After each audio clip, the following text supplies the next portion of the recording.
People want to, when they create a game, want to make sure that it has a good esport. But that's like a backwards way to look at it, right? If you create a good game, the esports scene will naturally grow from it. Hi, my name is Evany Chang. I am COO of Community Gaming. And my background is in esports. I spent 10 years in esports, formerly co-founder of OG Esports. In uni, I was watching Justin TV, and my friend was like, oh, there's this new thing called Twitch. And so I started watching, I got hooked. I'm a lifelong gamer, so it was definitely something that interested me. I made some friends, and then eventually an opportunity presented itself where I would stand in as an interim team manager. I even drove like 8 hours to work at MLG Columbus. And so, I did that a few times, and really it felt like this was where I was meant to be. Esports as a whole, I would say, like, if you make a good game, and that's what we're encountering with a lot of game devs these days, is like people want to, when they create a game, want to make sure that it has a good esport. But that's like a backwards way to look at it, right? If you create a good game, the esports scene will naturally grow from it.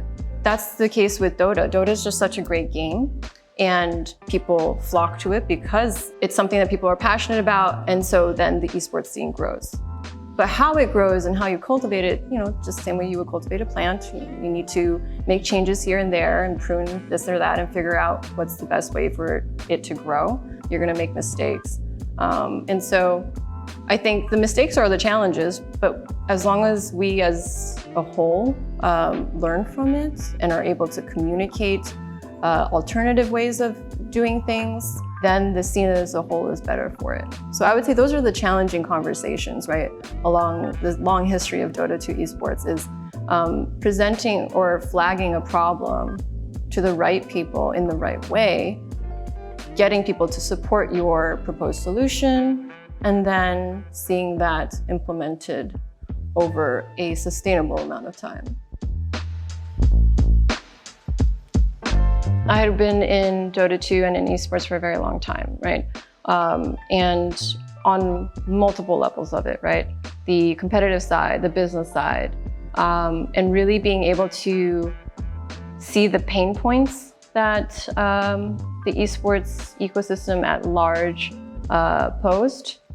And obviously you're not gonna solve things overnight, but you can do what you can, and step by step, right? And so one of the largest pain points that I experienced, and many players and orgs have experienced, is payments, right? You compete, you work so hard, building a team, a competitive roster, you don't even have to win the tournament, you're in the money, and you need to get paid at the end of a tournament.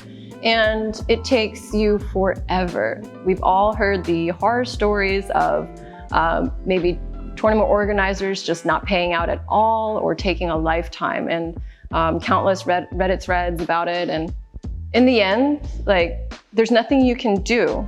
That money's just gone.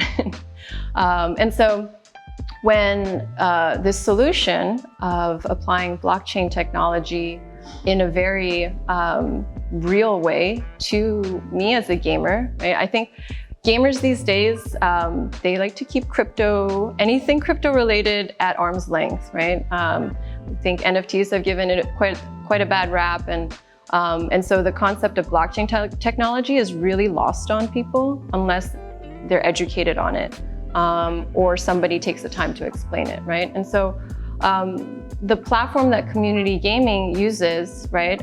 It uses smart contracts on the back end to facilitate the payouts in a very secure, transparent, and like very fast way, right? And so at the end of a tournament, you get paid instantly, and you don't need to pay those wire fees and all that, and it's just instant. And so when I saw that happen, it just made sense to me. It literally in front of my eyes solved the pain point that I had been experiencing for a large part of my my esports career. So yeah, that's I feel like if gamers even knew about the technology and what it could, the value add that it could bring to their lives, I think it would make a lot of sense and a lot more people would be on board.